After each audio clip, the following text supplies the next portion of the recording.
Hello, everybody. Welcome back. It's been a month. Month. We had, uh, what did we have? Thanksgiving? Thanksgiving and a bunch of stuff. We followed some bikes around to different bars. Yeah. We should Uh, do it next time. yeah, we're definitely gonna bike next time instead of drive or walk or whatever we did. Did we see any scary movies? We didn't see any scary movies. There haven't been any good ones. Oh, you watched the VHS too. I did watch VHS 2. Not pleasantly surprised as it was with the first one. Oh well.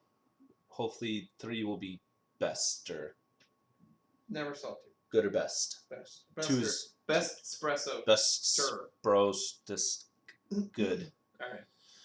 Huh. Okay. So we got 2 new stories which we'll divide up into parts just for convenience for you guys.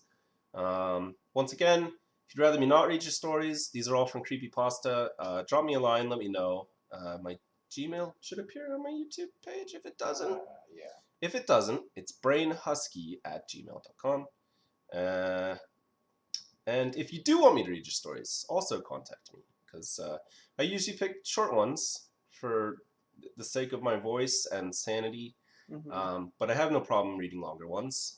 Me and Matt also picked one that we're gonna read kind of in pieces because it's neat. Yeah. We like the way it looks. And Also, feel free to use that email to solicit for random things. yeah, please. You know, like just send a letter. Send a letter. What's up? How you doing?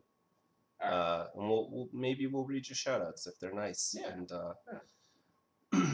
so Without further ado. let's get started. Okay. First story we picked. Ooh, I got stuff to do. Hang on. It's called The Thing in the Fog.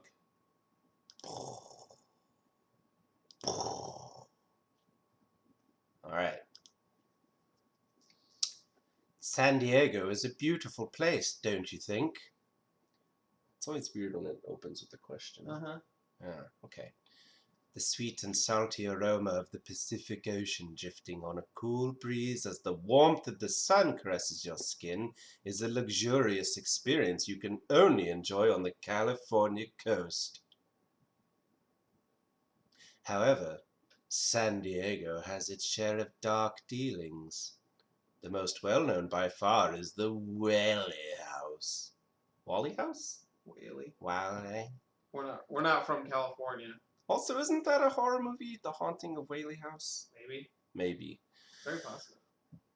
The list of documented hauntings is growing every day. However, it is not the biggest danger here. Oh, okay, so this isn't about... Nope. It's just saying other things happen. It started a few months ago on a chilly and overcast night. My dog escaped from the backyard again, and I went out to search for her. I walked along the sidewalk, calling her name in an attempt to get her to return. "Lindsay! Come here, girl!" I yelled, and then gave an ear-piercing whistle. Yup. I didn't care whether or not I was disturbing my neighborhood. My priorities dictated my pet was more important than whether or not someone got 39 rather than 40 winks of sleep. Why do we say 40 winks anyway, I thought. Oh wait, his inner monologue voice is so different from the way he actually talks. Good grief. Does it have to do with the rapid eye movement? My train of thought rambled along for a good 2 minutes before... Oh God. Cheryl distracted me with her alarm. Let's get back into this, seriously. My train of thought rambled along for a good 2 minutes before it was interrupted by the yelp of a dog, followed by a faint, distant, and constant whining. You have to keep that going throughout the whole story. My heart skipped a beat and my stomach dropped. No! My breath came in short bursts as I ran in the direction it came from. The public playground. I could only pray and hope that Lindsay wasn't hurt, or worse. I slammed open the chain link fence. Then suddenly, the whining stopped. There wasn't a sound in the air except for the chirp of crickets and the rustle of trees. My eyes darted from place to place, looking for any sign of my dog. I stumbled around, my heart rate the highest it had ever been, and tears welling in my eyes. I looked under benches and in bushes. I checked everywhere I could for at least an hour before I finally gave up hope. I raised my head and stared into the sky, tears running down my cheeks, my throat burning, my trust in God shaken. I turned back towards home with a hung head and a heavy heart. I was about to leave the playground when I saw a band of purple dangling from the lock on the gate. For the second time that night, my heart skipped a beat. It was my dog's collar, only it was frayed far more than it was the last time I saw her. I picked it up, glanced to my left, towards the town, then right, towards the playground, and surveyed the area for the last time. I can't believe I almost didn't notice it. I was starting to look away when something in my brain clicked. I slowly, anxiously looked back. There was a figure on the other side of the playground. Despite the bright yellow street lamps illuminating us, its skin was as dark as night. It must have been at least 7 feet tall, if not bigger. Its chest was wide, and its lower abdomen tapered down to nothing. What? Yeah. It had no legs. Okay, See? that makes sense. The arms narrowed down to almost non-existent wrists. It had large hands with long, spindly fingers. It was bald, it seems, and had a sharp chin. Excuse me.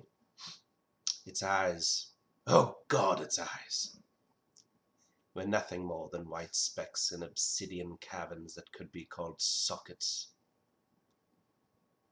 I stared at it for a few seconds. I took a tentative step away, ready to run if the need arose. I didn't think it could look any more terrifying. I was wrong. It grinned, exposing small, pointy, yellow teeth. A feeling of absolute dread shot through me, and my hair stood up on end. I dropped Lindsay's collar. I didn't need any more incentive than that.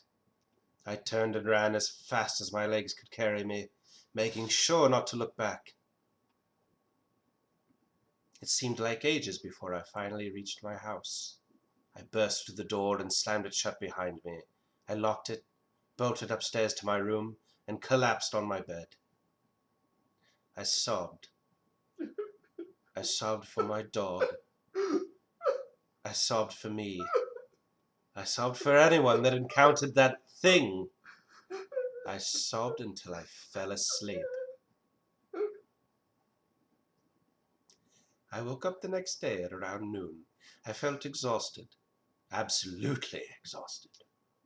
My legs and feet ached something fierce. I got up from the bed and went to the bathroom. Looking in the mirror, I saw my eyes were red and puffy. I had almost forgotten why. I splashed some cold water on my face and dried it off with a towel. I went downstairs and to the kitchen for a bite to eat. After eating a hearty meal of biscuits and gravy, I went to my computer. I asked on every forum I knew and searched on every site having to do with myths, legends, and the supernatural. I could not find a single report or article of any kind about anything that even remotely resembled what I saw last night. I was racking my brain for any other way I could go about this when I heard a tapping and jingling sounds coming from my front door. My curiosity got the best of me. I went and opened it. No one was there. I looked up and down the street, trying to see anyone or anything suspicious. Nothing caught my eye until I looked down to see if my mail was here. There, on the ground, was my dog's collar. It was shredded to bits. Aww. Okay, so The dog was totally dead, Yeah. maybe. Or it became the thing. Ooh. Did you get that? That's kind of maybe what I thought it was. It burst out. Yeah, like Parasite Eve, it just like turned into a monster. It's possible. Maybe. Credit to Anonymous. There was no author with that. But The Thing in the Fog on creepypasta.com. Did they ever say it was foggy? Yeah, okay, so there you go. Oh, it was chilly and overcast night. Chilly and overcast, but not really foggy. Alright. So it's all good. And yeah, and not really. I mean, he goes and he looks down at the town. He has a regular morning routine. Yeah. So okay. Well, either way. Anonymous. Yeah. Yeah. It's a scary monster thing. Yeah. So that was good. Stand by for part 2, which Matt is going to read on the next video, next link, whatever you call it. Bye for now. Goodbye.